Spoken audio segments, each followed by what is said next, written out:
Good afternoon, everyone. We don't have our screen down. Okay. So let's get started. We are on lecture 7. And now my display is not going. Here we go.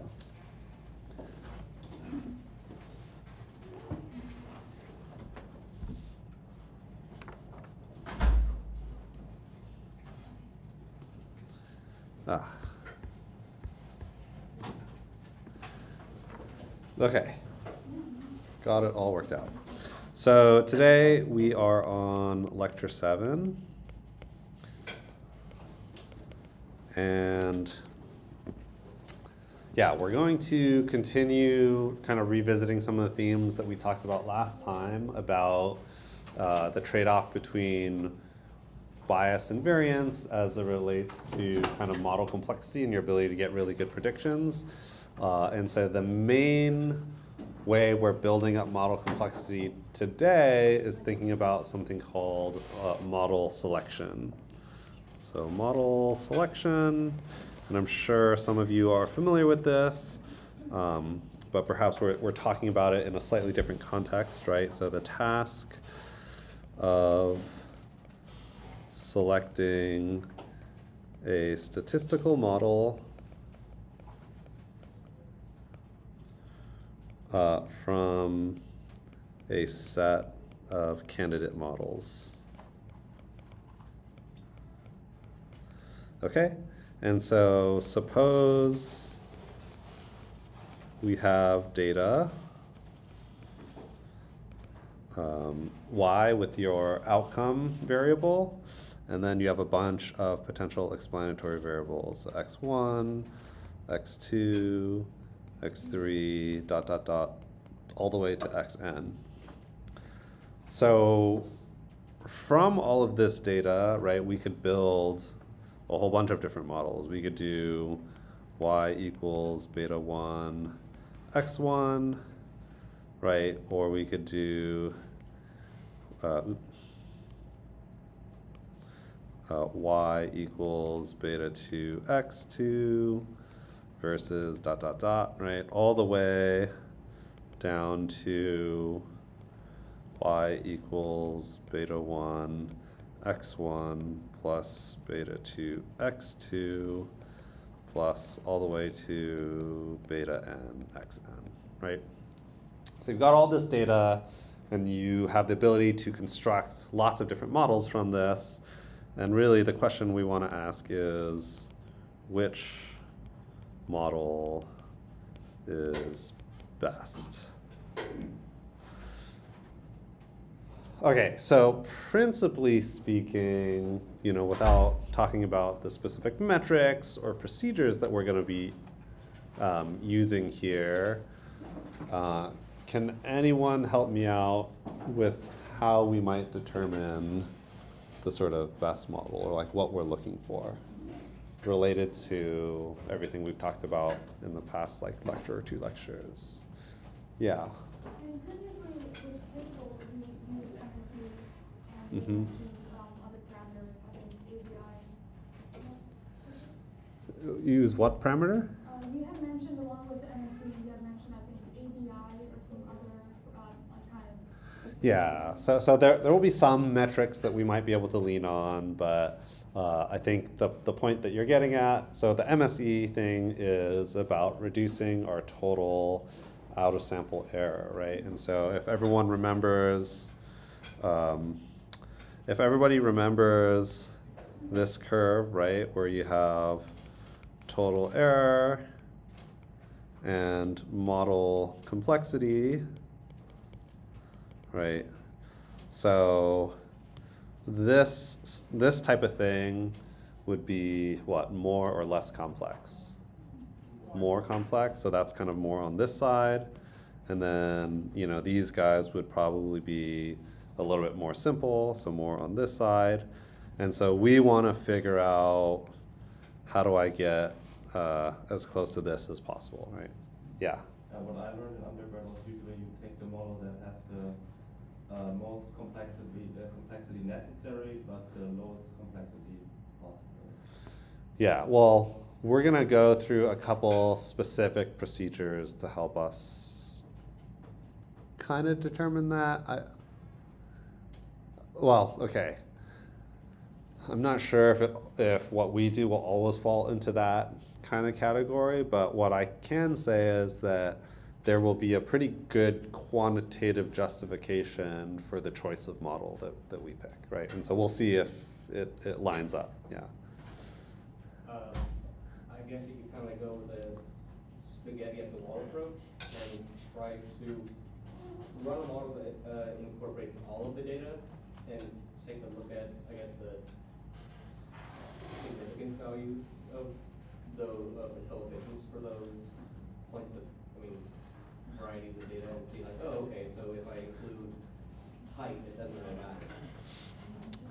And define for more. Yeah, so some statistics classes teach you to do stuff like that, which I actually would maybe disagree with. So statistical significance as a indicator for what variables ought to or ought not to be included in the model.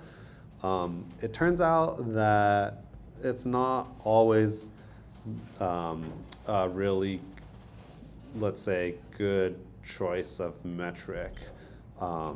There are a couple of pitfalls that can happen as a result of relying on statistical significance to drop variables. And we'll visit that either today or next lecture. Yeah. Okay, so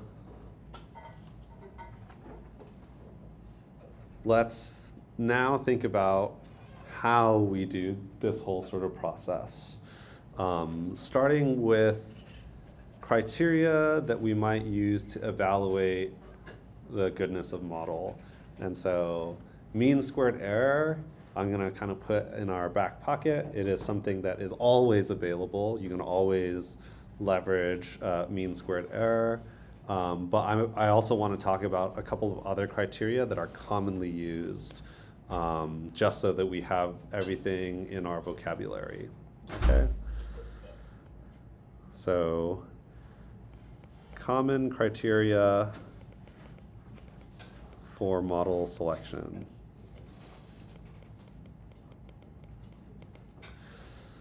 Okay, number one, it's known as the, I actually never know how to pronounce this. I think it's the Ikeki information criteria. How do you spell that? Akaike.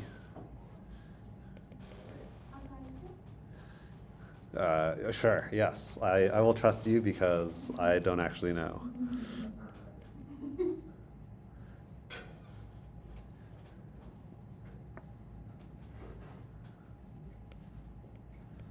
Okay, so this is an estimator of the relative quality.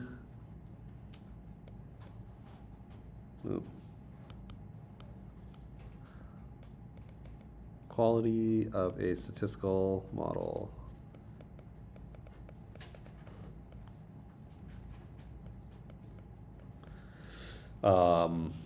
And smaller is better.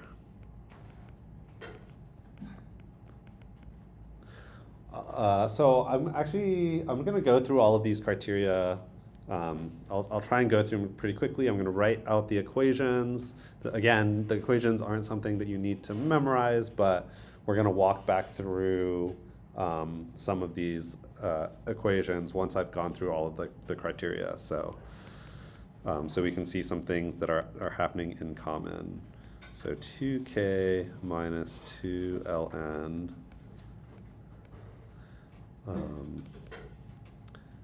So k is the number of parameters. This is the maximum likelihood value.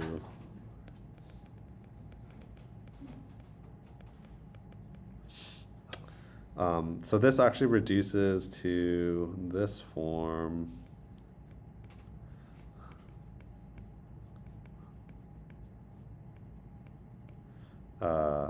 For linear models.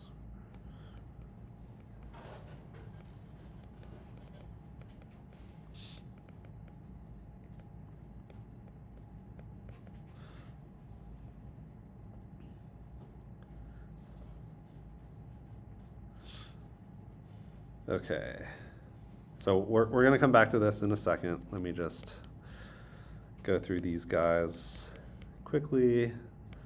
So Mallow's CP.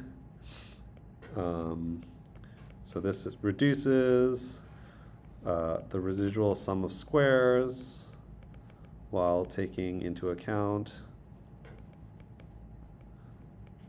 the number of parameters.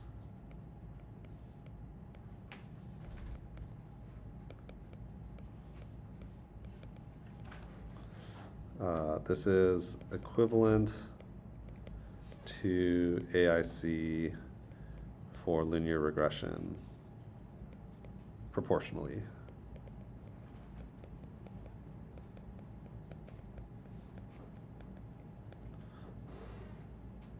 Do you think you could define parameters a bit? So parameters are your beta values. Okay.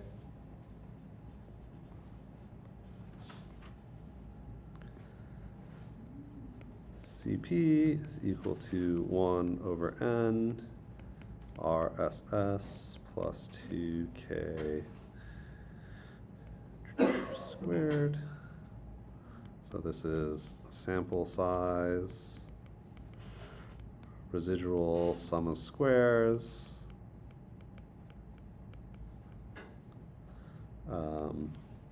k is our number of parameters, and this is our estimate of variance.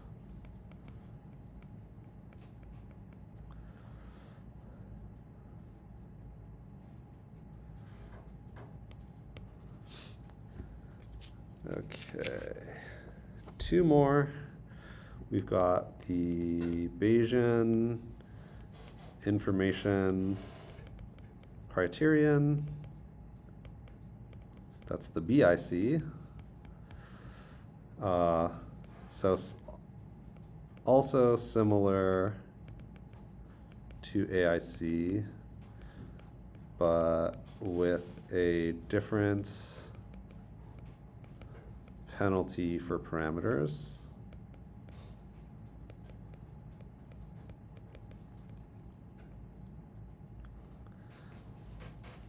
BIC is equal to the natural log and k minus 2 ln of our maximum likelihood. And for linear models, this also reduces in this way.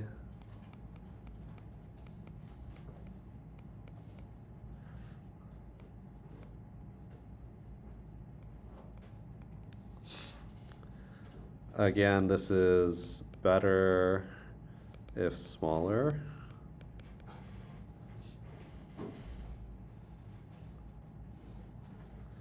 Okay, and the last one is our adjusted R squared. So I mentioned that we would look at this at some point. This is one of the metrics that appears in our regular like regression summary, if you guys remember. And all this is 1 minus the residual sum of squares over the total sum of squares. So that this term 1 minus that, RSS over TSS, that's our regular R squared, but we modify that value via this extra fraction here.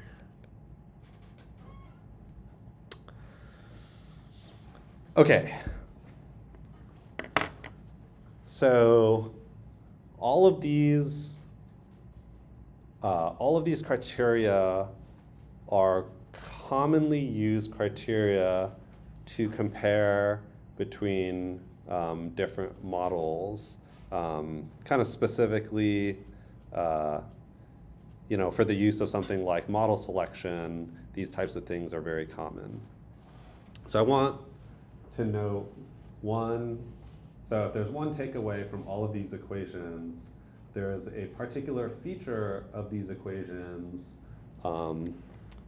that relates specifically with this concept, right? So if I just throw in a lot of variables into my model, right, I will always do a better prediction of my in-sample predictions, right? We've talked about this, right? The more variables and parameters that I fit into the model, the better the model will always do predicting values that it trained on. But, right, we know that could lead to higher variance, which means you might be doing things like overfitting, right? And so you have this model complexity thing. Okay, and so the way that all of these criteria kind of fight against the fact that we always get these better fits and tries to move us this way rather than just pushing us towards model complexity is by introducing penalty terms for having too many parameters. And you can see that in every single one of these equations, right? So, right, we want a lower value for AIC, right? And so if I have more parameters, what happens to the value of AIC? It goes up, right? And so essentially what's happening here is it's balancing this maximum likelihood value, which is like a way of saying how good are my estimates in a slightly different way than we've normally talked about, but it's balancing how good that is against how many parameters I have, right? So this is our penalty term for having too many parameters. Okay, now let's look at malloc CP. Okay, where did the parameters show up? Here, right? So malloc CP, similar, we want lower is better. And so if K goes up, does the malloc CP go up or down? It goes up, right? And so this, again, is balancing. And in the malloc CP, instead of doing a comparison against the maximum likelihood value, it's comparing our residual sum of squares. So you would expect that the more complexity you add to the model, right, the lower your residual sum of squares will be, but it has to fight against introducing too many parameters. Yeah? Just remind me, variance is, can you remind me what variance? That's like the spread of the data. Of just the test data or like the data that you're using to train the model. In these cases, so in none of these cases are we actually doing a test data case where you're, like we were talking about with mean squared error.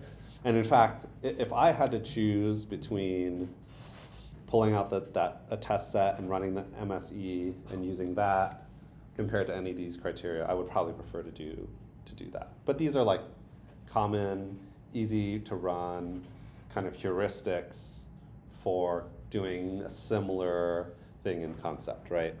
And so wanted to make sure folks understood the idea behind these because you will probably encounter this in lots of different settings. Okay, so same idea. K goes up, more parameters, you introduce more model complexity, that balances against the sort of the goodness of the model that we consider in this case being measured as the RSS, and CP will go up, right? And so you want to make sure that you have this balance in the number of parameters. Okay.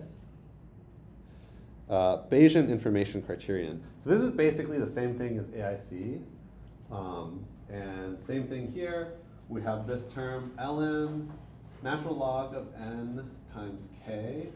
Okay, so as k goes up, then our BIC will increase, and that is balancing out against the maximum likelihood like we saw in the AIC case. I'll talk about general principles of like when to use AIC versus BIC. But BIC does tend to do better when you have a lot more data. It will converge better than AIC. Okay. Last one, adjusted R squared. So this is a way of doing the R squared, but adjusting it in a way to think about incorporating that penalty term for parameters, right? Okay, so we want adjusted R squared to be big or small? Big, so, right, if R squared is closer to 1, we say it's better. If it's closer to 0, we say it's worse. Again, remember, that's not, we want to avoid that kind of generalization, but okay, for the purposes here. Okay, so 1 minus a number, so we want this whole term here to be smaller, would be quote unquote better. So, I hate doing this, we're working all the logic out. Okay, so if k gets bigger, then you have a number subtracting a bigger number, so this part gets smaller. If the denominator is smaller, then this number is bigger, right? And you're multiplying by a bigger number, and so this will go down. Okay, so if we followed all of that, the more parameters you have, the lower your adjusted R squared will be, right? And so, again, the main takeaway from these 4 criteria is they are all built off of this initial principle we talked about, right, of balance between variance and bias. And this is not like an exact science here. These are all sort of proxies for pushing back against this while trying to get as good in that direction as possible. Okay? Any questions? Yeah. Yeah. About sometimes we can see if we use a different parameter with the number of the parameter going, the R squared can be step by step higher. Sometimes, yes, this phenomenon. So could you explain what's the reason why? Yes, compared with you mentioned the adjust R squared. Yeah. So in an R squared, I think really the way that you would want to compare models is when you have an identical number of parameters, in which case the comparison between models is more fair, right? Because the level of your model complexity is the same between models. So we're actually going to see an example of this in a procedure in which we do model selection. When you look within sets of models that have identical number of parameters, you could just use R squared. But as soon as you're comparing across models that have different numbers of parameters, you want to be able to use one of these other criteria. Make sense? Yeah. Okay.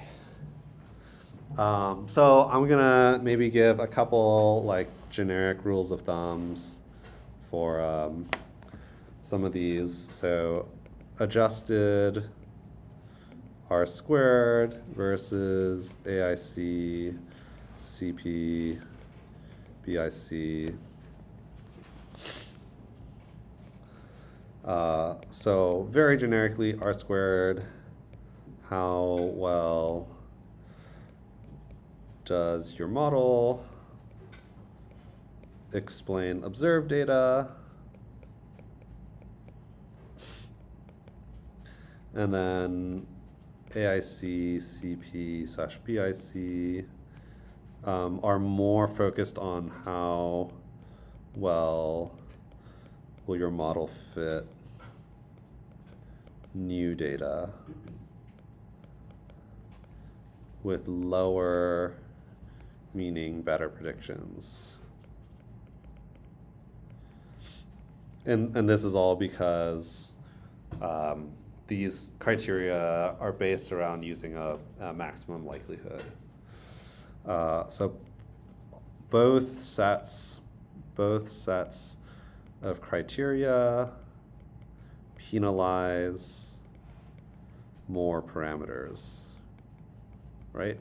And that is fundamentally to combat against the increasing variance that happens when we introduce more variables and parameters.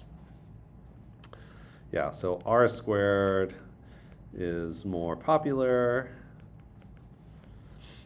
but arguably not as strenuous statistically. And what I mean by that is it typically, if you're relying on adjusted R squared, the predictive outcomes from out-of-sample tests tend to probably not perform as well as if you're relying on AIC, CP, or BIC as your metrics. So AIC / CP versus BIC. So BIC is argued to identify the true model better as your sample size approaches infinity. So if you have really large samples, AIC minimizes selecting a quote-unquote bad model with small n. Yeah, and so if you see in the actual equation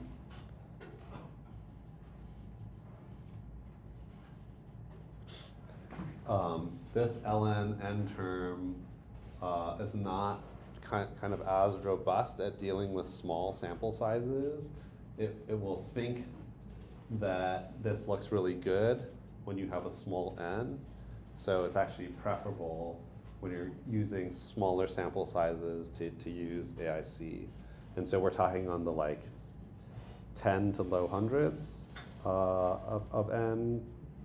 Probably better to use AIC, and once you're in the thousands plus, you probably want to use BIC. It's a general rule of thumb. Obviously, it depends on factors related to the model, but generally, that's kind of the rule of thumb. Yeah? And just to make sure, we're talking about n, so this is the number of points, not the number of parameters. Yes, that's right. Sample size, not number of parameters. Correct. And as I've been kind of harping on, you can always just estimate the test error with cross-validation.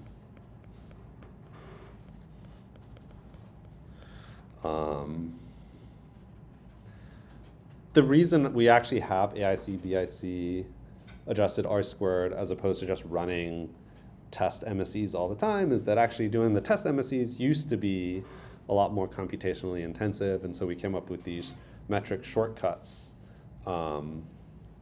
that can serve a pretty similar purpose and do it much faster.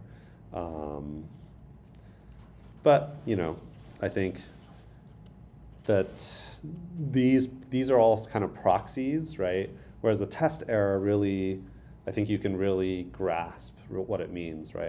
As a predictive output that we're really quantifying. Okay.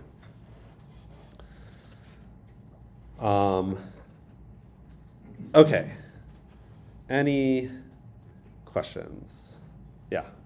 So, depending on which, I guess, model goodness parameter you're looking at, it might say that a certain model is better at dealing with small data sets than others. Yeah. You could for sure arrive at different conclusions of what the best model is depending on what criteria you use. That's very common to run into stuff like that. Does that actually mean that the model is better at dealing with small data sets, or just looks better? So when we talk about what makes it actually better, it could mean a lot of things depending on what you're measuring, right? Probably what I'm talking about here is its predictive ability on out-of-sample data. And yeah, I would tend to say that, right, with small sample sizes, if you use AIC to pick the model, as opposed to the BIC criteria, you will probably get better predictive outcomes relying on the AIC model with small sample sizes compared to the BIC. Okay. Yeah. Okay. Any other questions? Okay, so the reason why I'm starting with introducing these criteria is we're actually going to use these criteria in order to help us in the model selection process. And let's talk about one of the more common selection processes, which is stepwise regression.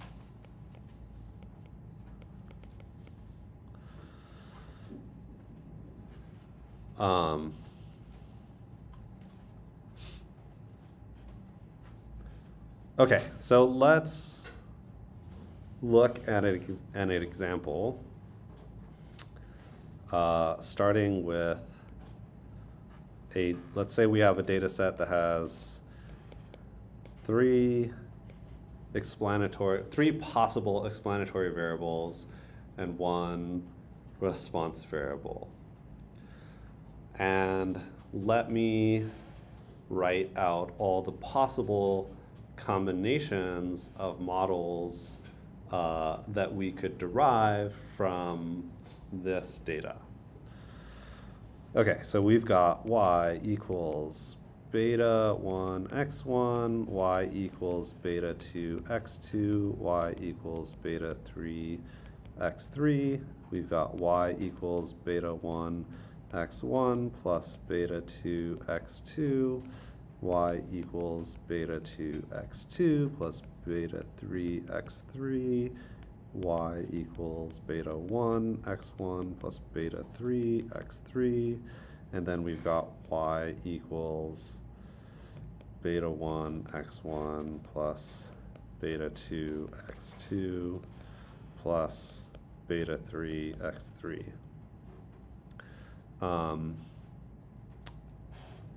So actually, if I had just two variables, it would look something like this, right? Y equals beta 1 x1, y equals beta 2 x2, and y equals beta 1 x1 plus beta 2 x2, right?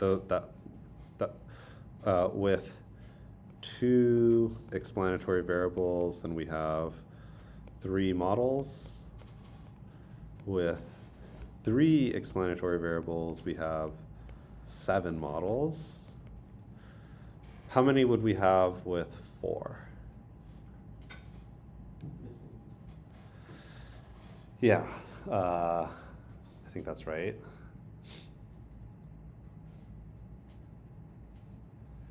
And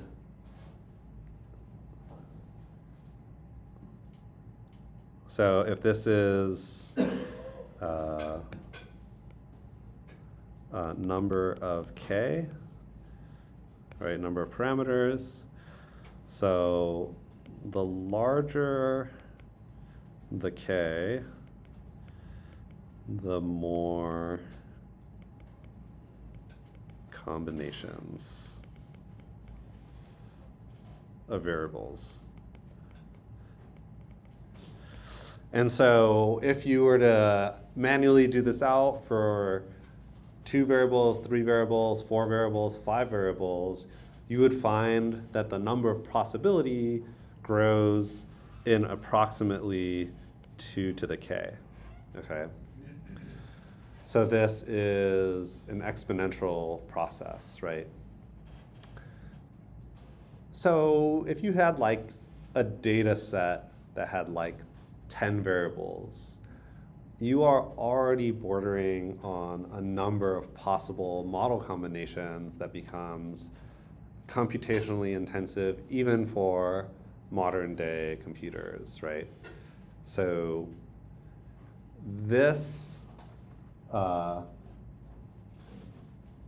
this phenomena means that, you know, even with data sets that have small to moderate number of variables, we probably want some kind of process that helps us determine what model is best in a kind of more simplified way. And so that is what we do with stepwise regression, is it attempts to reduce the kind of search space for the model in a straightforward way. There are some assumptions baked into it that prevent it from necessarily being kind of the perfect selection method, but it typically does a pretty good job.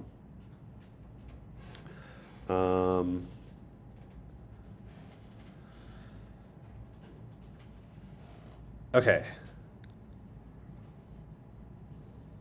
Let's take a quick break for like 5 minutes before we dive into the stepwise algorithm. And then I'll show you guys manually how to do it, and then we'll code it in R. So quick break if anyone needs to use the bathroom.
Hi.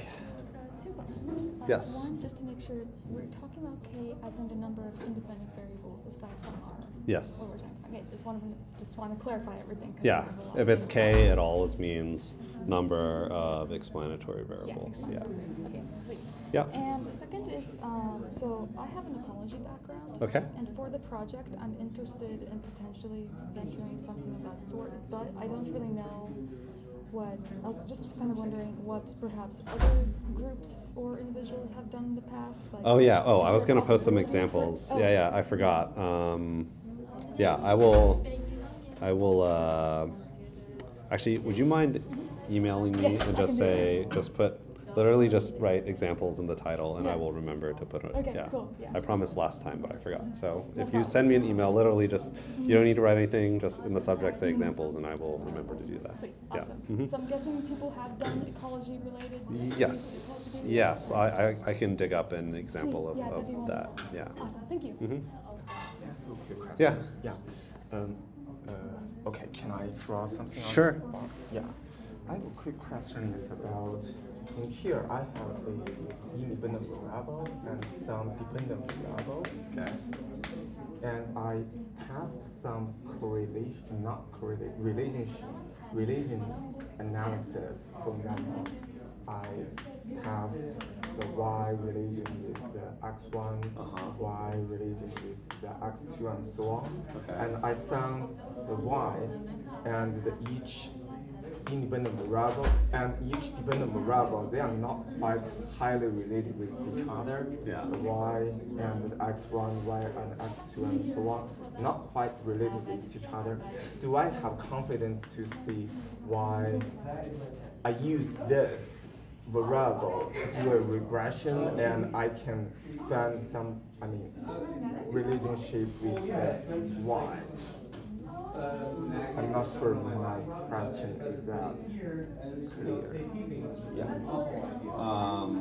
Well, so what I'll say is when you look at variable relationship independently like this, that may not, depending on how you're doing it, that may not be a good indicator for whether or not it's a good choice to include in the model. Yeah, not necessarily, because you remember there was that example that we did earlier in class where we looked at the plot of correlations between y and x. Yeah. And even though there was a true relationship, it doesn't show up very well in the plot, right? Yes. So yeah, this isn't always the best way to identify variables. Okay. Yeah. Like I'm gonna show right now. Okay. Like a better way of. Okay. Okay. Yeah. Thank you. Yeah.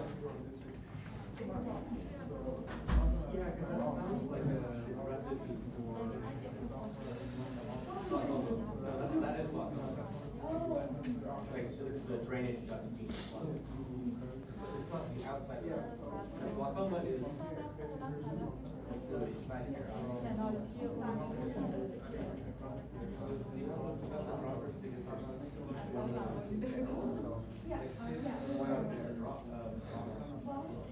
All right. So let's get back to it. We're going to look at starting with an algorithm called forward stepwise regression. And you guessed it, there's also an algorithm called backward stepwise regression, which you guys will be manually building in the homework. Maybe not this homework, but maybe in homework 3. I don't remember. It was either on this homework or the next homework. Okay, so I'm going to write out in kind of pseudocode what is happening here. So 1, choose a model with no predictors. 2, for k equals 0 to total number of predictors k, we're going to A, add 1 additional parameter, or predictor, I should say.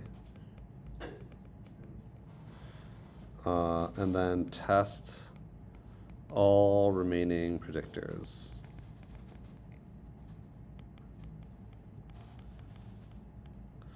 We're going to select the best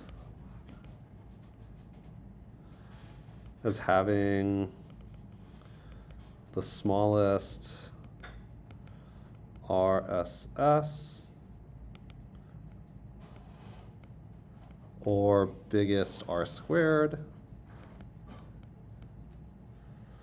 And then 3, select the best overall based on selection criteria. Okay. If this pseudocode is a little bit mystifying for you, don't worry. We're going to walk through an example applying this specific procedure so that hopefully everyone is then kind of on the same page. Okay? So let's start out with our same example of y, x1, x2, and x3. So we will choose a model with no predictors, so y, and then for k equals 0 to total number of predictors. So how many predictors do we have here? 3, right? So from 0 up to 3, we're going to add one additional predictor at a time, testing all of, yeah. Why did you say predictors rather than parameters? The predictor, okay, so when I say predictor, that is the same as saying variable. So the predictor refers to the x's, and then when I say parameter, that's referring to the betas. Okay. When we add in a variable, you are both adding in the parameter as well as the predictor slash variable. Because they go together. Yeah, so in this case, I'm using them pretty interchangeably. But as long as you have straight in your mind, parameter equals beta, predictor, or variable equals x, it's should always be the same. I'm being a little loosey-goosey here, and I'm thinking if there are any,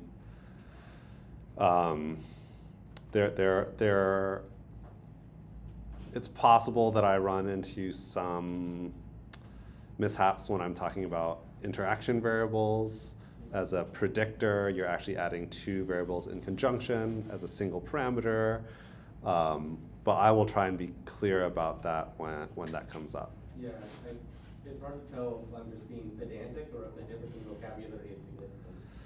Yeah, at this point it's not, but I will point out when it is. Okay, so we're adding in predictors and parameters one at a time. So I'm going to add in one additional parameter across all of the possible ones that we have available to us. So what I will do is I'm going to generate 3 models, beta 1, x1, beta 2, x2, and beta 3, x3.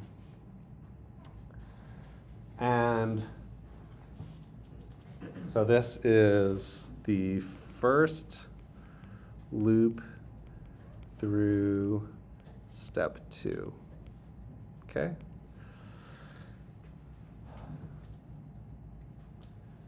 So in forward stepwise regression, I'm going to run this regression, I'm going to run this regression, and I'm going to run this regression.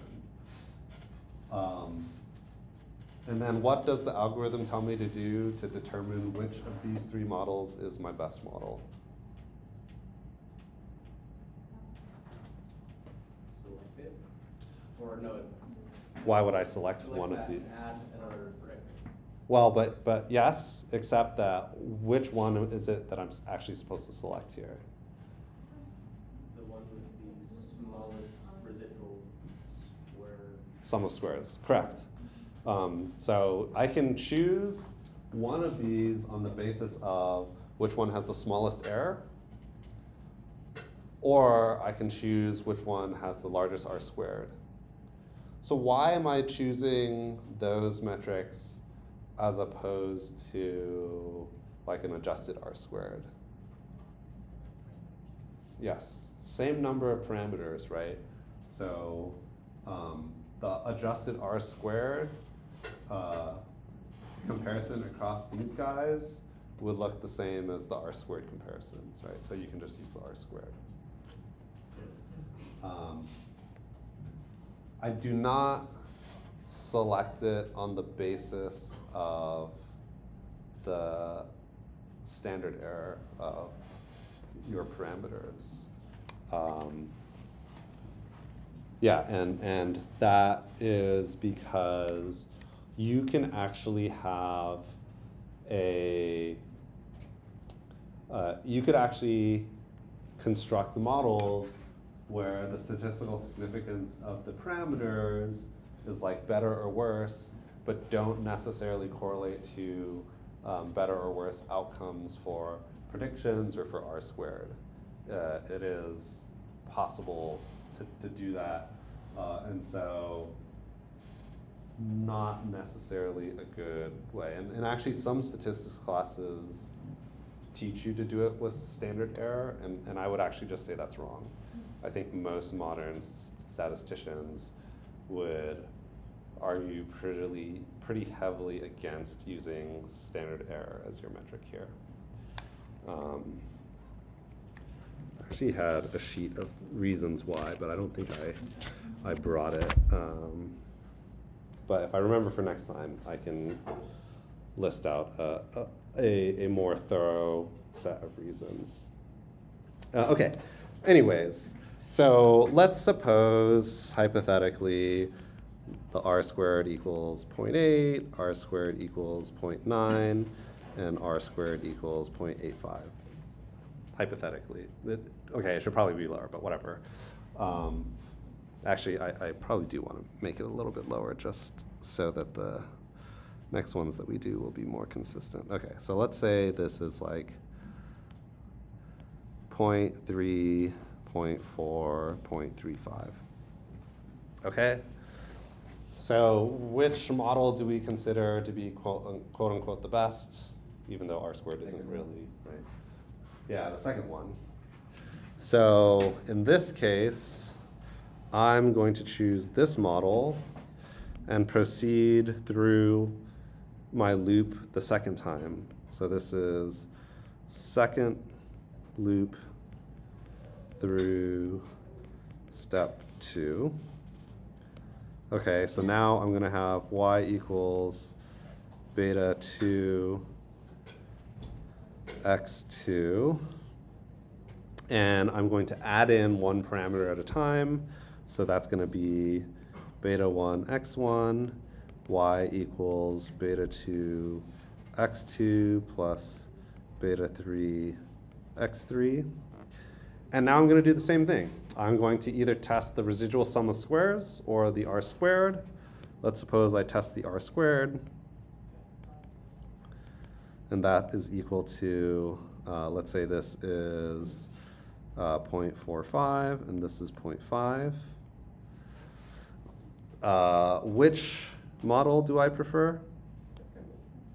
The second one? Great. And so I will choose this one. And now I will go through my third loop through step 2. And I'm going to add in parameters one at a time based on what I have left available to me. And so this will just be beta 2 x2 plus beta 3 x3, which is the final model, plus the last one that I have available, beta 1 x1. Okay, and so, and in this case, my R squared, let's say, is like 0.6, okay?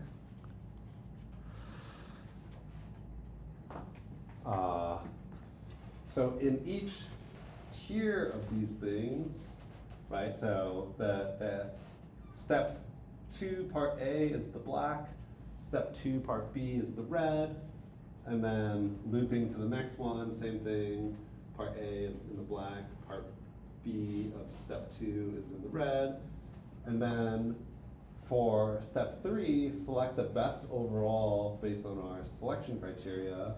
Okay, so who can help me out here?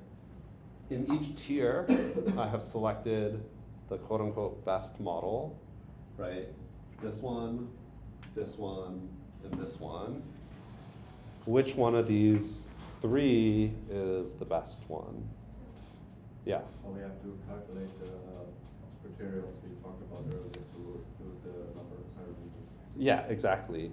So why can we not use R squared?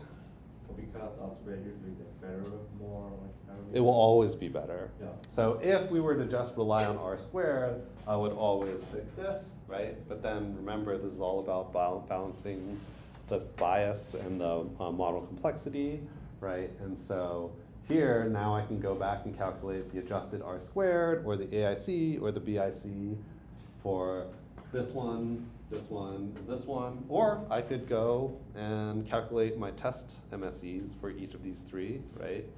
And then on the basis of that, I would select the best one. And so suppose this has the smallest adjusted, or sorry, the biggest adjusted R squared, then I would pick this, and then that is the forward stepwise regression. Okay? Anyone have any questions about this? Okay. What do you guys notice about this procedure in comparison to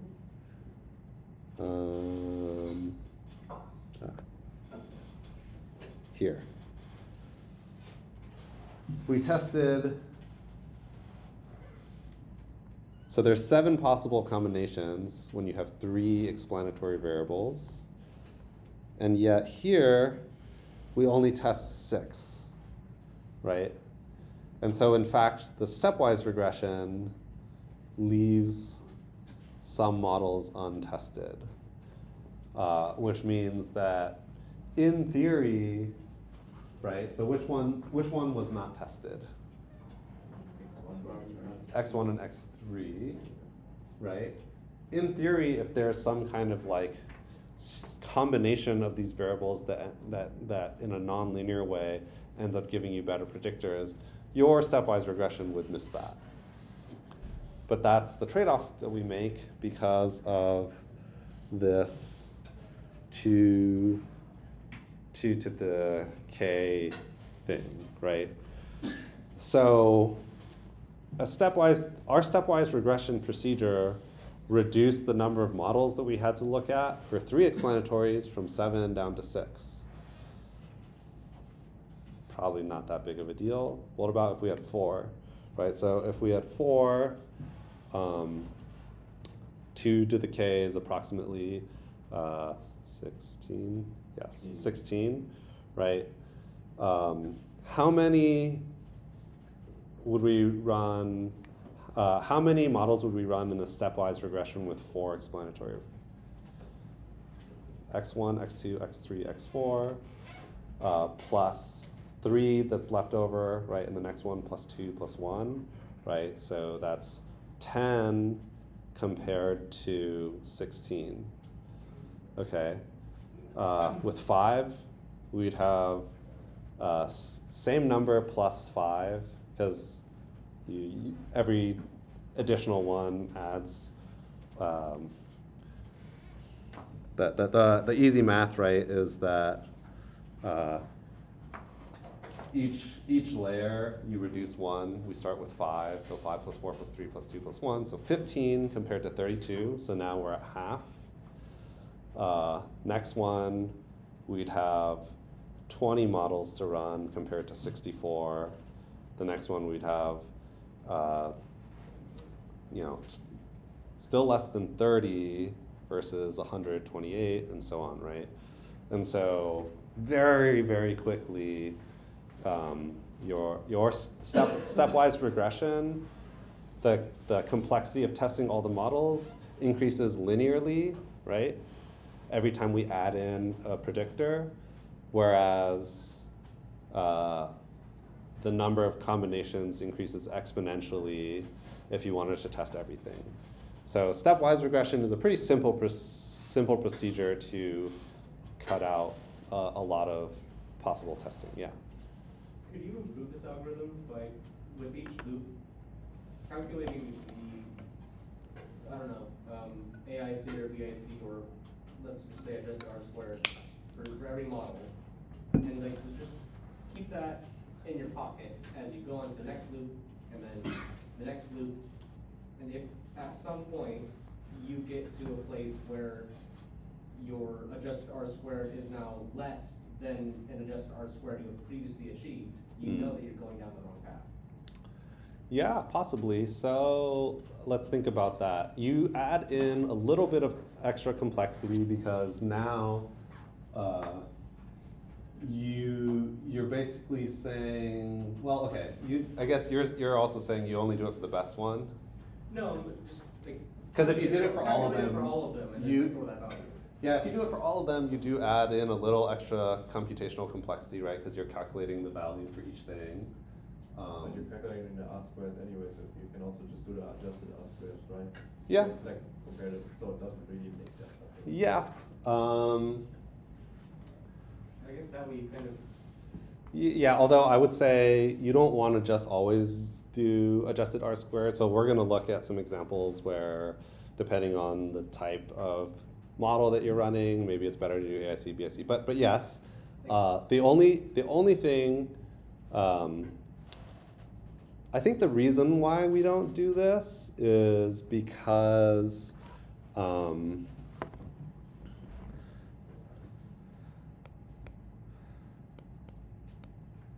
because it doesn't always look this pretty.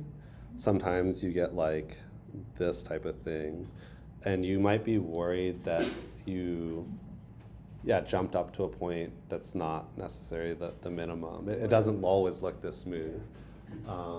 But I guess, Some local maximum. yeah, but I guess if you did that and you consistently were finding increases in the total error or in the AIC, BIC, whatever metric that you're using, if the thing is large enough, then yeah, maybe you could use that as a shortcut. I guess practically speaking, because you've reduced the complexity so much, people don't mind just running through everything because, yeah, even with really, really large data sets,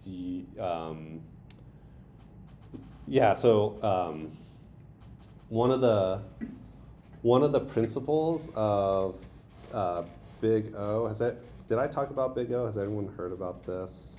A little bit. So Big O is a concept in computer science that relates to the size of a problem compared to the complexity of the problem. And so the larger a problem gets, that's related to,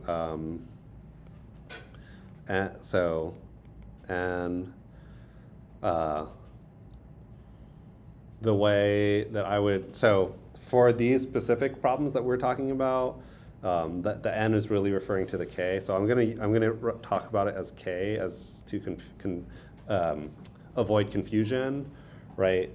So the big O of k for all combinations would be something like 2 to the k, right? And then the big O for k of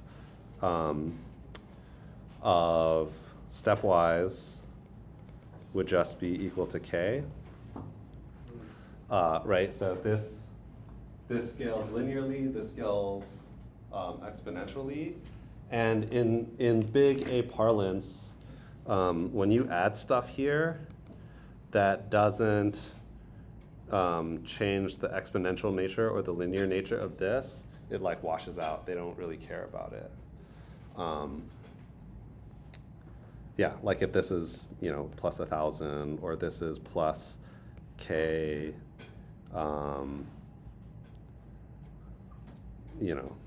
plus root k, whatever.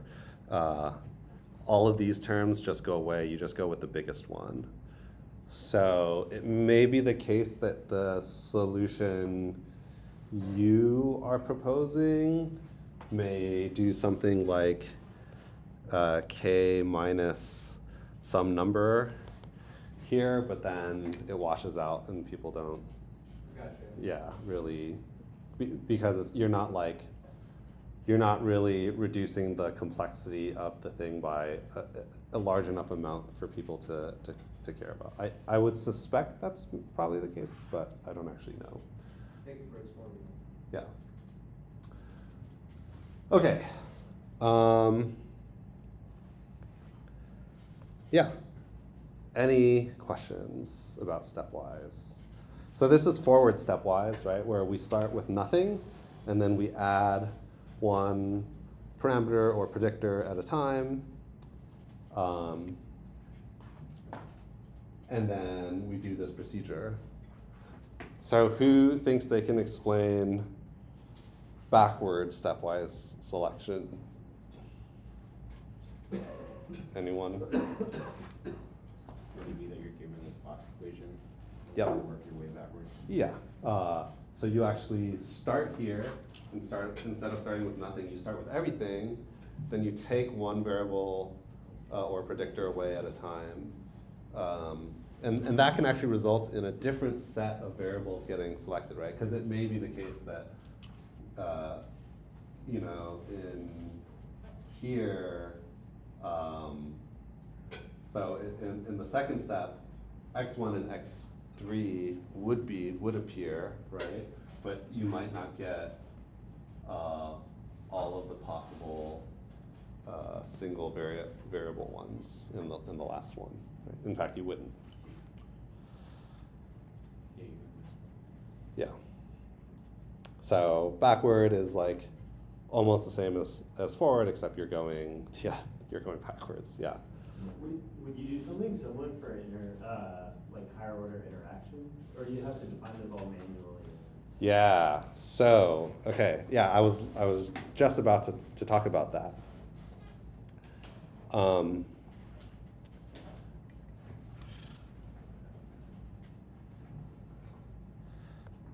Okay, so interaction variables.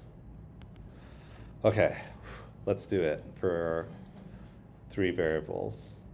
So y equals x1, or sorry, y comma x1 comma x2 comma x3. And then we also have x1, x2, x1, x3, x1, x2, x3. Okay, so actually I'm not going to write this out because this is the same as having 6 explanatory variables, right? If I were, I could treat this as x4, x5, and x6, right? So this would be 6 explanatory variables. So 2 to the 6. So from approximately 16, 2 to the 3, we go to 2 to the 6, which is 256. No, wait, 2 to the 5th. Wait.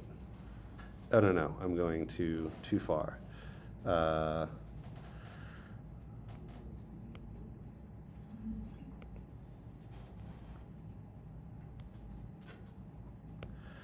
2 to the 3, which is about 8. 2 to the 6 is about 64, right? Okay.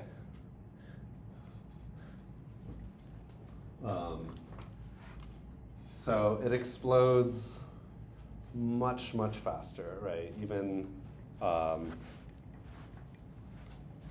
even with 4 explanatory variables, your number of interaction variables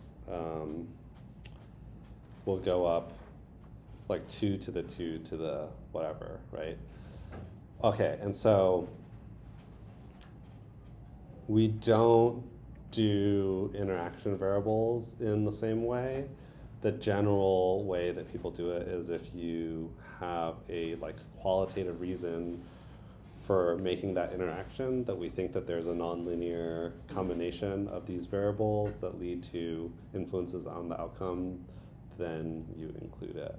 There isn't, at least that I'm aware of, that I've worked with, a systematic way of testing different interactions, because that again leads to too many combinations to test.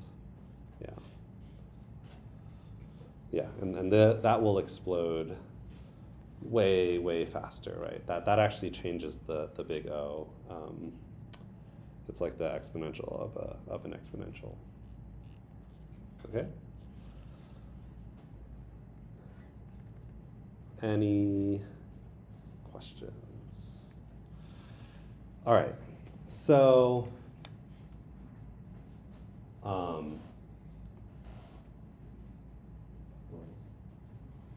was that? We were at backwards. I wrote it backwards. So we were at backwards. Oh, we were at backwards. Yeah, yeah. So backwards, it is very much the same logic as forward, except the starting point is different, and you're removing predictors instead of adding predictors. Okay. So we're going to go into R and show how to implement this manually, and then I'm going to show some packages which will kind of do it for you. But yes, let's jump over.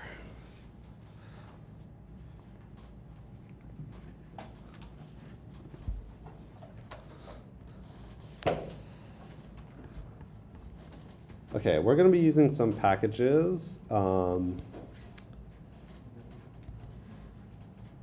don't remember if this is the first time that I've introduced packages, but if you need to install a package, you can use something like, you can use this line of code, install that packages with the name of the package in quotes. The package that I'm going to be using, there's a couple. So ISLR. So actually, this is a textbook. What does it stand for? Introduction to Statistical Learning. It's a really good textbook. If you want to learn this stuff, a lot of the lectures are actually based on content from that book, and I've actually made that available to everyone. It's on Canvas and Extra Reading if you just want to like download it. And so they have some data sets that they use as examples in that textbook, one of which we're going to use today to demonstrate how to do this forward regression, stepwise forward regression. And I'm also going to use a couple of common statistics packages.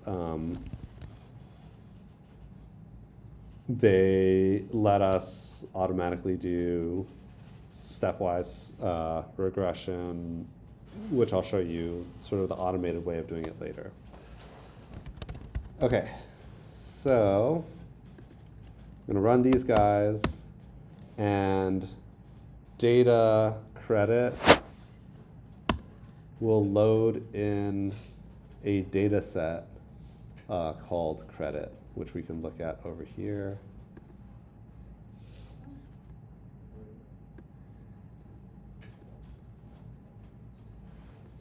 Okay, so this particular data set could walk through, so there's IDs, just anonymized IDs. You get information about income, credit limit. So income is in, I believe, tens of thousands of dollars. Credit limit, their credit rating, the number of credit cards they have, their age, education, gender, whether or not they are a student, whether or not they're married, what their ethnicity is, and then the current balance on their credit card. Okay. So you can imagine that all of this information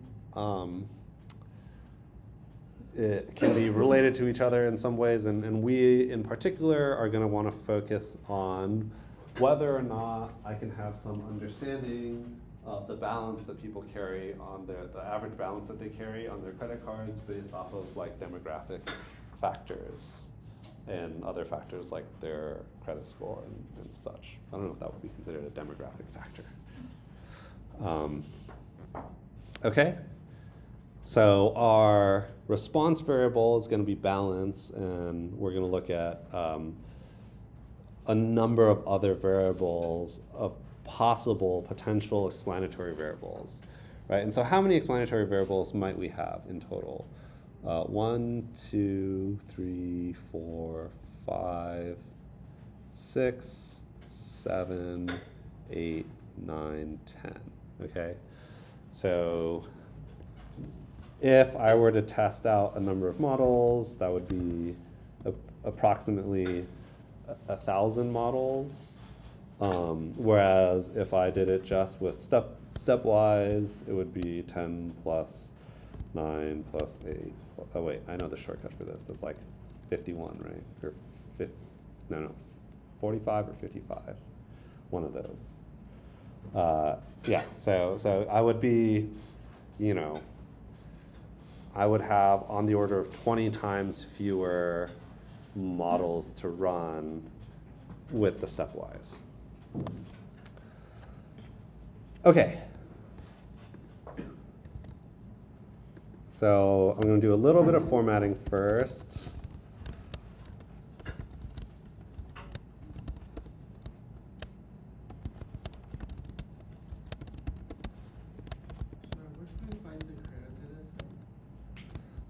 That is in the ISLR package.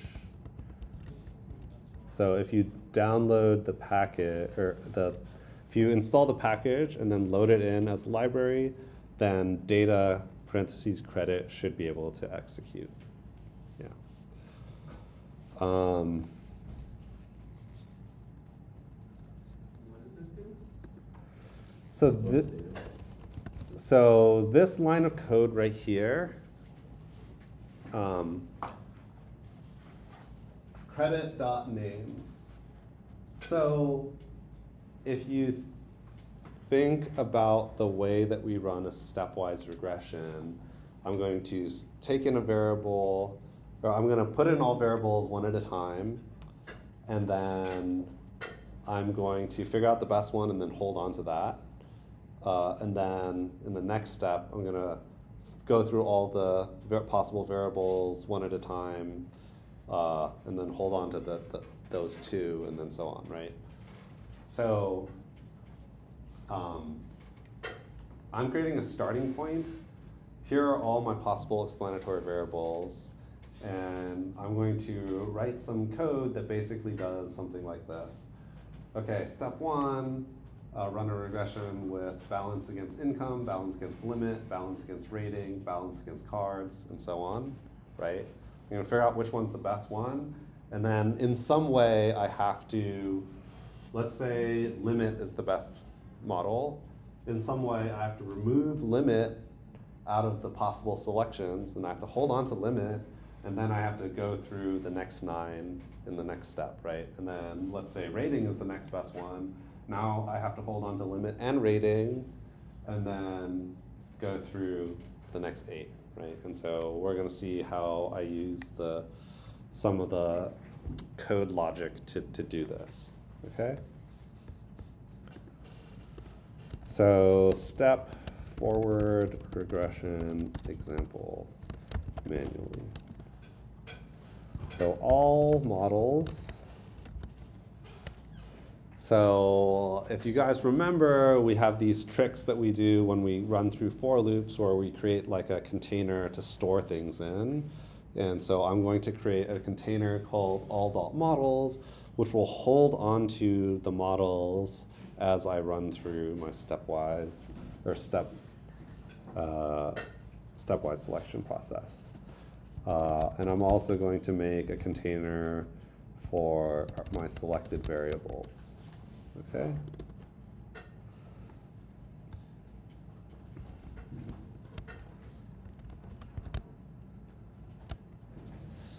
Okay, so if you guys remember in the pseudocode step 2a, I'm gonna go from adding 1 up to how many of my predictors? To the big K, right? So yes, so it is length of my credit names. So that'll be 1 through 10.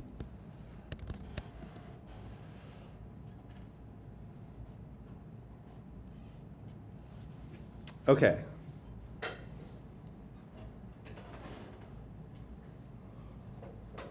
So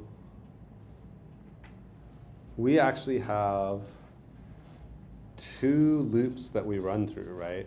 One loop, my outer loop, is the like tiers, right? So if I were to jump back over here really quick.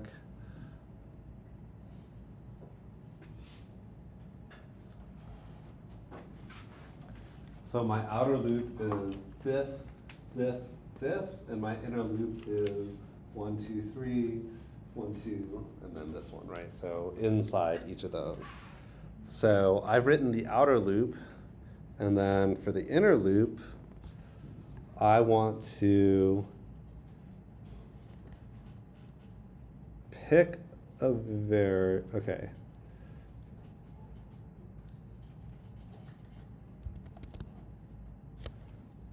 So let me do something first. I'm going to create another container of available names, which is just going to be credit names.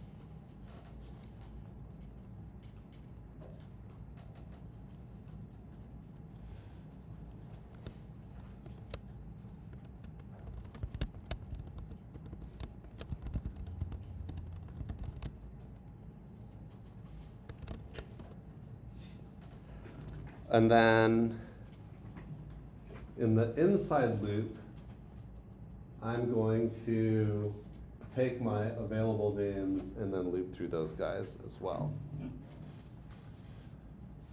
So there's a little bit of a problem here, which Didn't you already write your inner loop? Like the first for loop, that's the outer loop. inner loop. Your outer loop is looping through the different steps of the entire process, right? Yeah, and then this inner loop is the one that's looping for the inside one. Would that outer loop loop through all the credit names instead?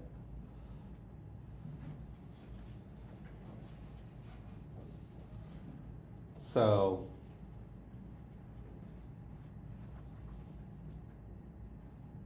see the best way to explain this.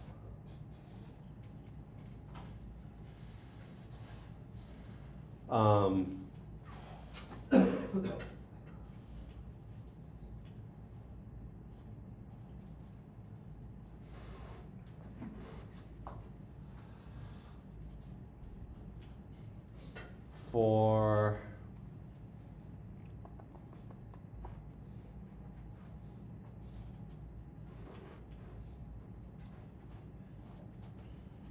I'm trying to think if it's easier to explain this now or to write it first.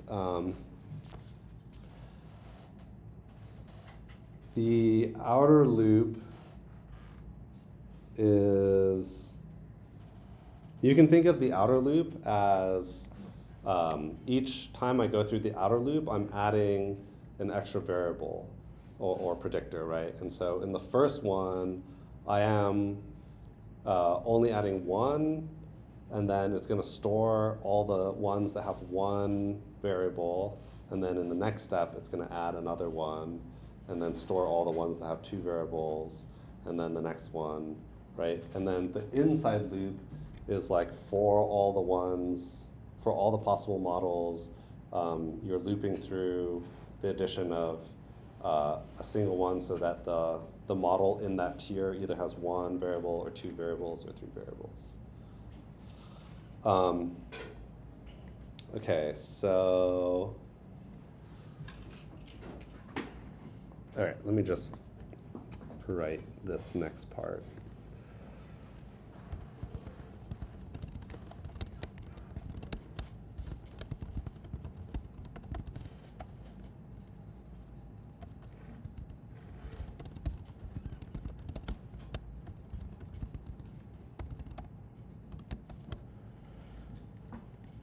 Okay, so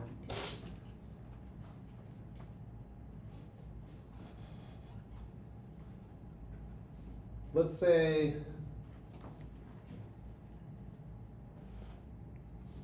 I select the variable in this outer one, and in the first one, in the very first step that I go through, the outer loop will select nothing, right? Because there's nothing here. And then all of the available names are here. So let's just pretend we're doing the x1, x2, x3 for a second. So selected variables is empty. So my available names are just all the credit names. So this is x1, x2, x3. And then here, I'm going to, you're basically writing the equation manually. You're going to take each of the available names, but one at a time, right? We're going to loop through x1, then x2, and x3, and we're going to append it onto our selected variables, which in the first step is 0, that there's nothing there, right?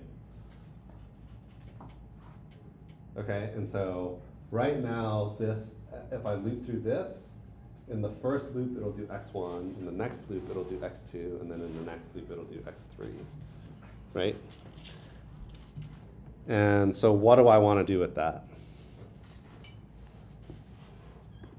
Just in English. Run a regression.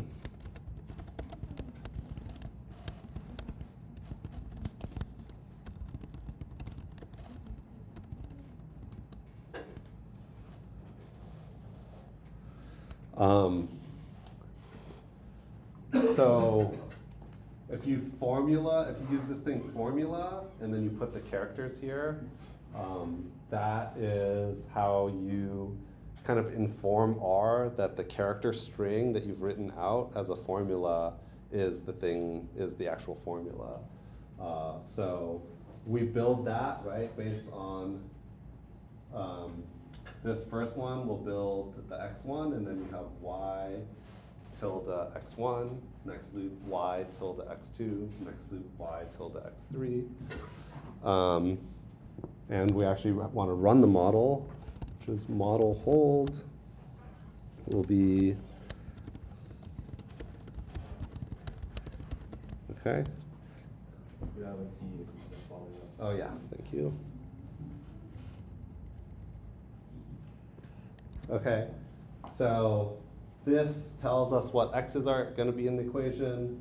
This builds the formula with y tilde all of those x's, and then this actually runs the model. Okay.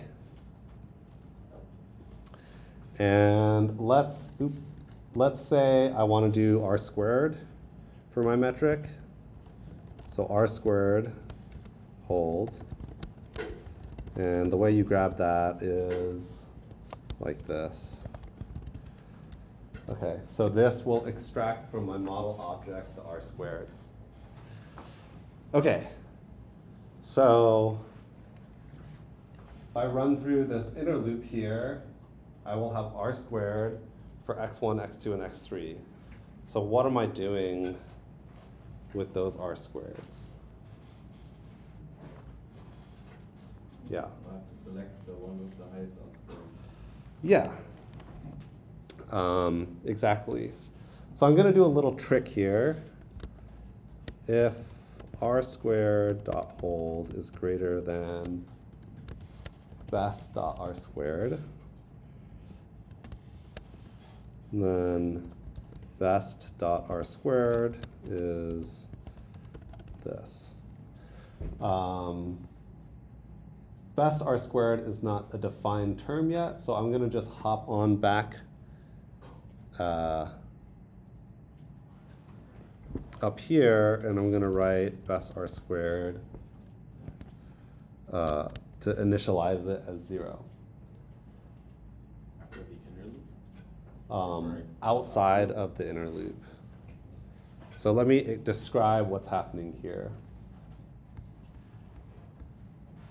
Okay, so if we're following along so far, we just have this empty thing called best r squared, and it's just set equal to 0, okay? And in the inner loop, all of this stuff is basically saying run a regression for y on x1, okay? And it's going to generate an r squared.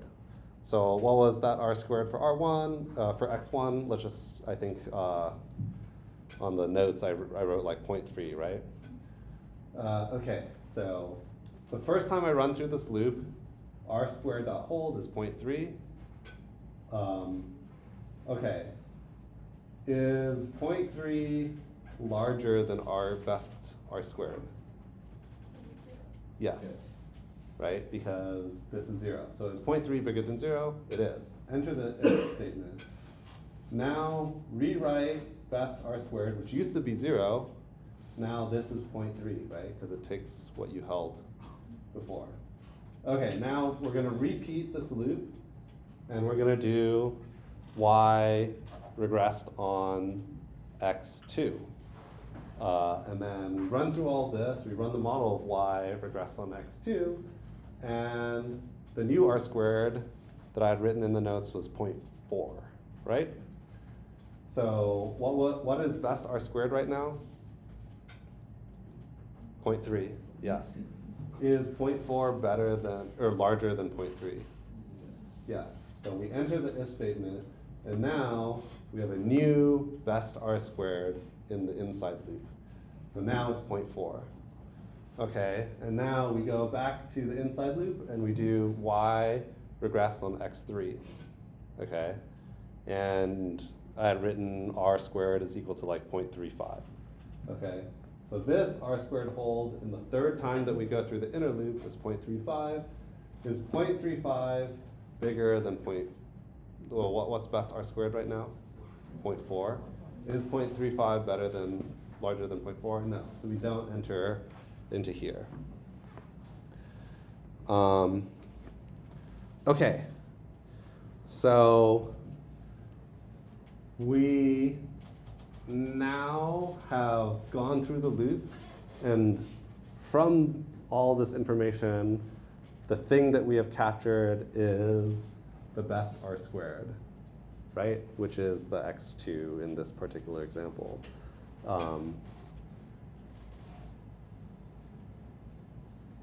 What other information do I want to be passing?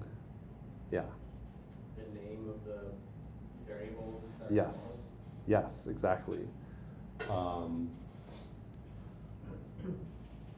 And so let's also make the best name.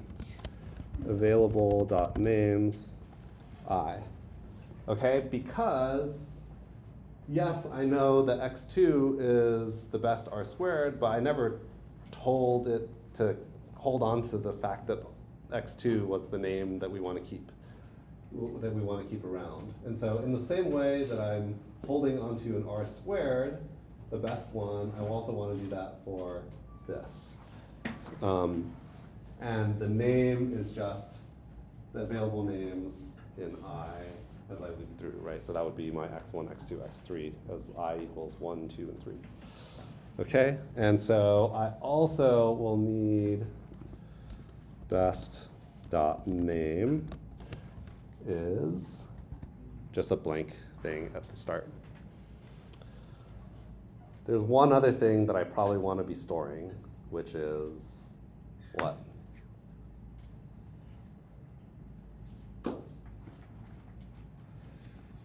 When I finish up the inner loop stuff and I now want to compare in the outer loop,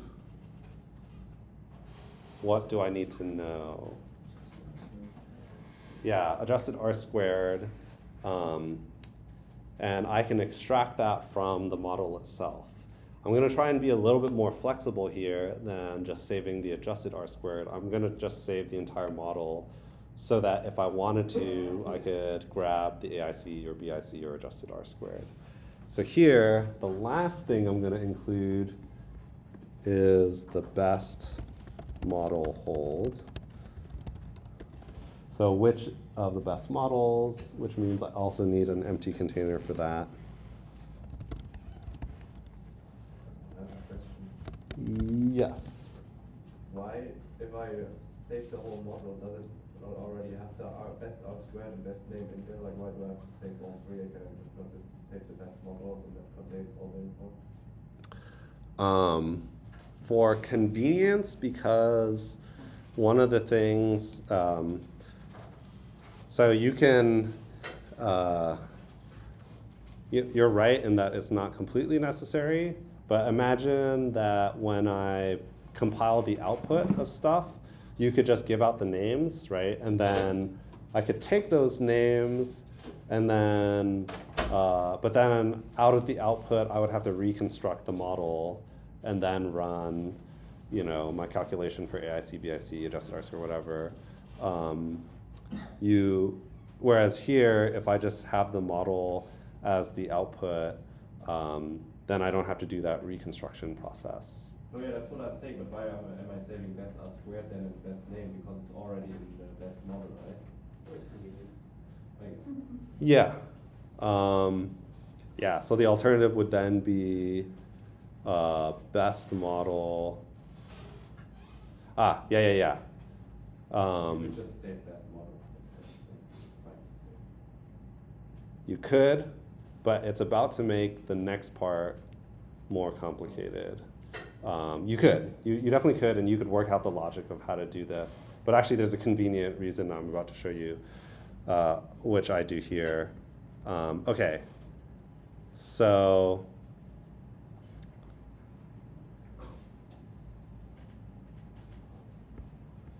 once I've figured out the best model, I want to update the names of the variables to hold on to, right? So selected variables is going to be best name, comma, selected dot variables.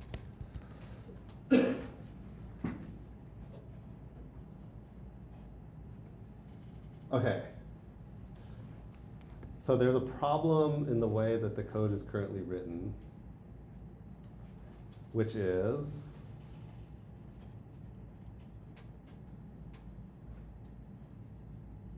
let's run through this. We're going to go down through here, inside the first outer loop, and then inside the inner loop, length available names. So I'm going to do x1, x2, x3.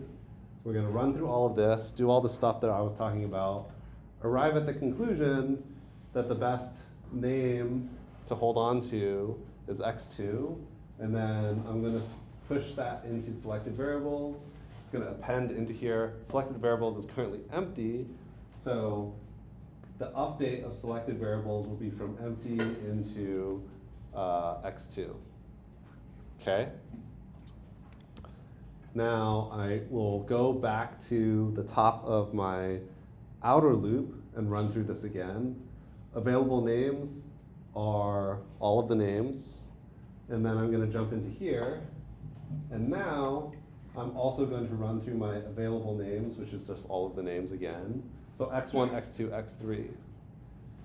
So it's going to append x1 and our new selected dot variables, which is what? x2. So it'll be x1 plus x2. Great, that's as we expected. Yeah. So like, at the end of the inner loop, you want to subtract the best name from available names. Yes, right? Because now the second time I run through the inner loop, it's going to do x2 and available names, comma, selected variables, which is x2, so it's going to try and do x2 plus x2. But we don't want to have the selected variable that we had show up again as a possible available variable. So we modify the available names to subtract out selected variables. So the way we do that is this.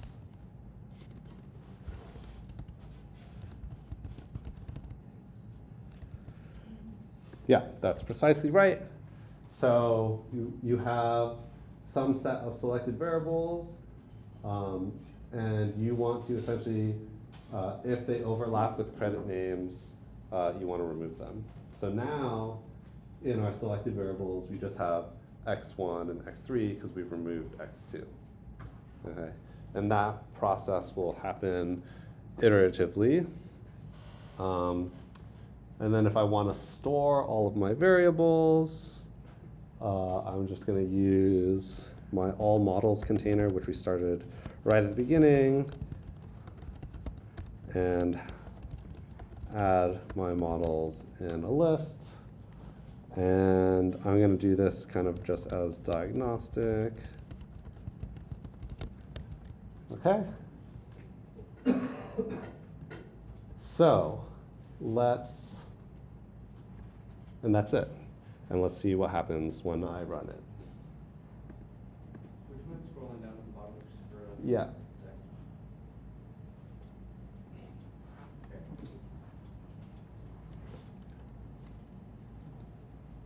Yes.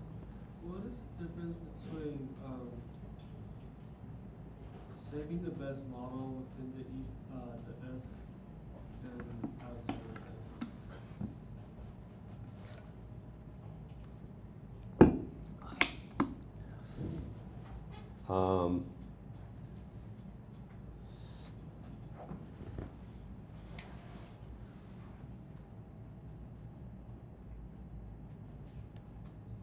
You only enter the if statement if the criteria holds. Wait a minute.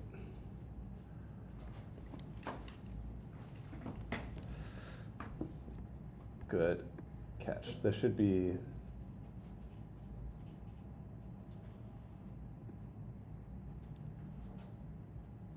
Wait, this should be outside of the inner loop. Yeah. I don't know if this was actually your question, but yeah. Does that make sense now, right? Yeah. Because otherwise I'd be appending it no matter what. But you want it to be appending at the end after you determine which one's the best one. Yeah.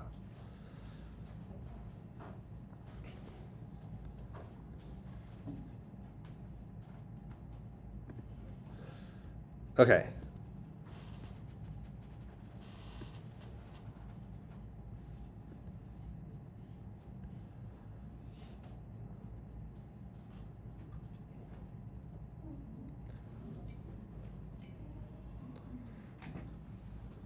Okay.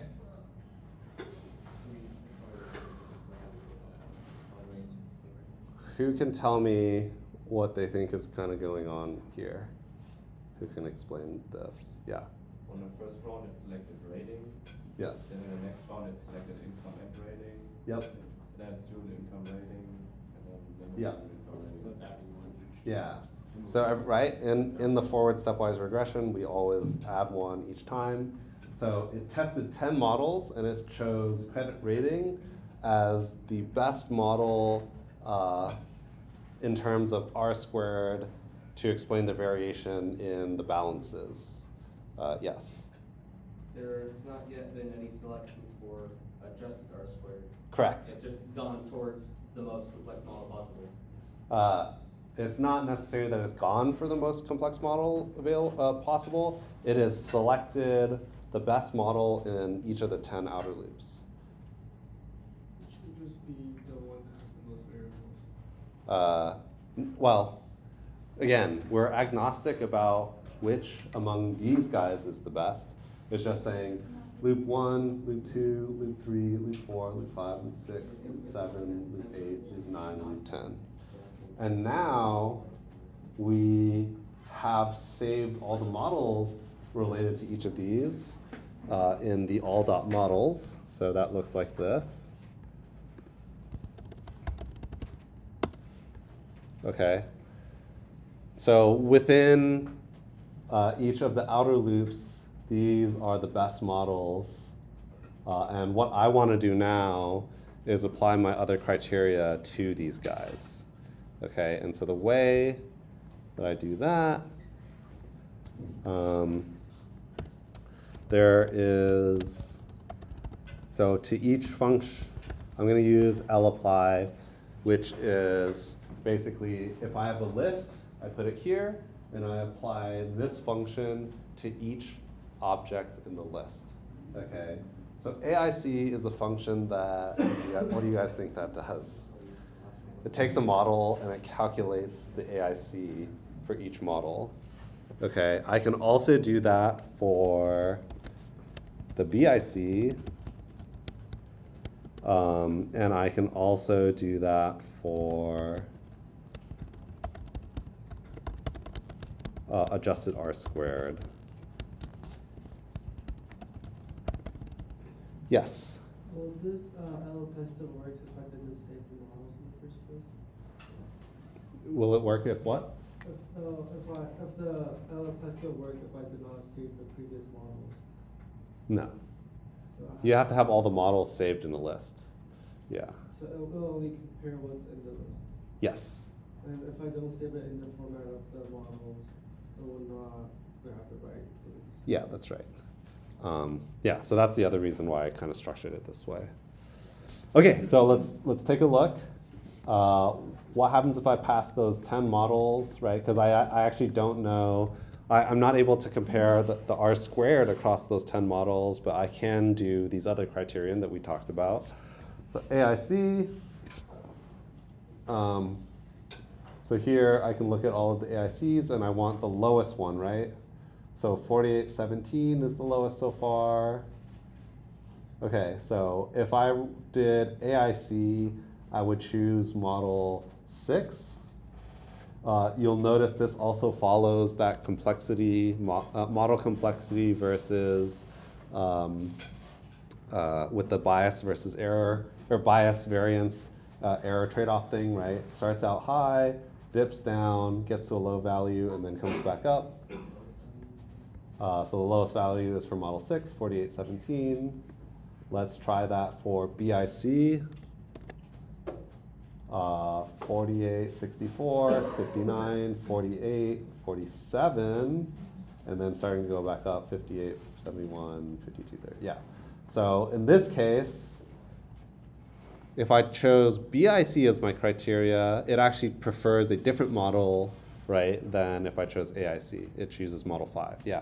How do we trace back these numbers to the names of the actual numbers of the combination? Oh, it's just, yeah, it's just in the list. It's just that order, whatever that's in. Yeah. You could find out how would we find out what variables are included in a given model if we wanted to? Yeah, I'll just go to all.models, and I'll go to model.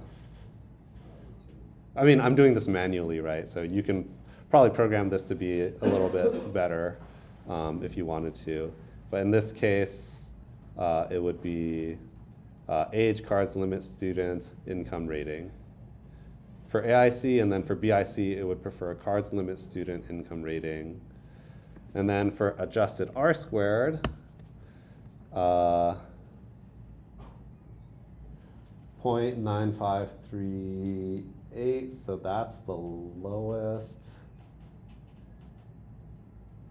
953, yeah. So adjusted R squared actually prefers the most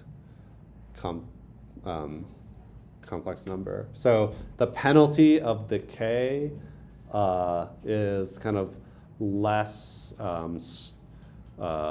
less penalizing than in the AIC and BIC in this case, and it would actually prefer, yeah, the most complex model. So you can see that depending on your choice of criteria, you could actually get pretty different results, right? And these are all proxies. So one interesting thing might be to actually run a out-of-sample mean squared error procedure through cross-validation and do the same thing, right? Because that is also, that's like, right, our classic example of doing this. And yeah, I haven't done this in a while. I would reckon to guess that the out-of-sample MSE will probably tell you more, typically will tell you to be closer to AIC, BIC than with adjusted R squared, okay?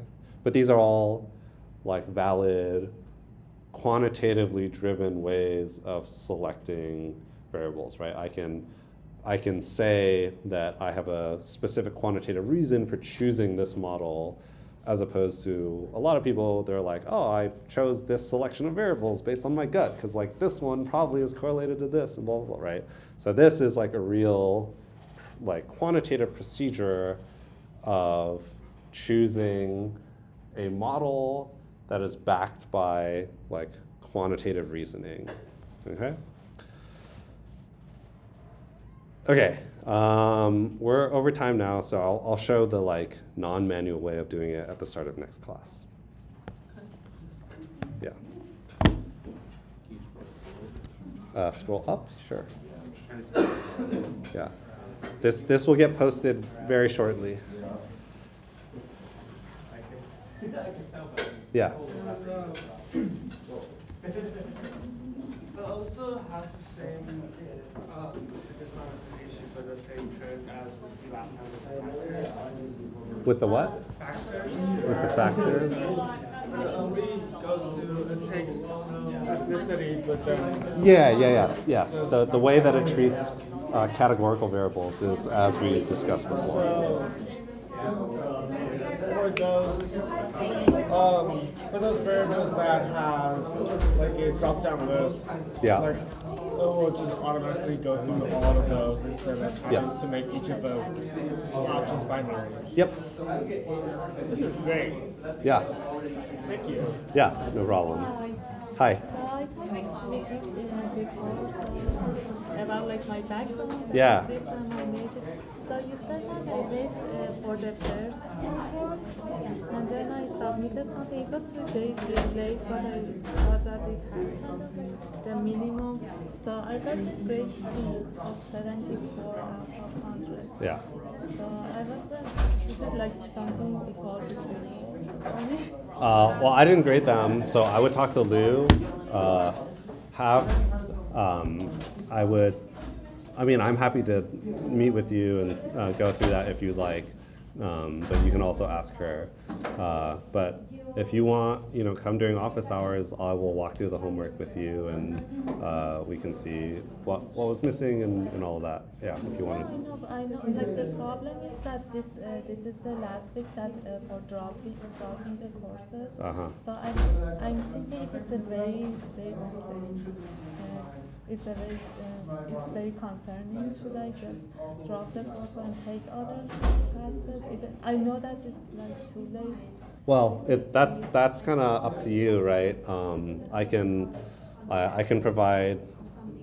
I can help try and provide guidance as much as possible, but at the end of the day, that's kind of your decision. Why don't? So I meant to talk with the professor.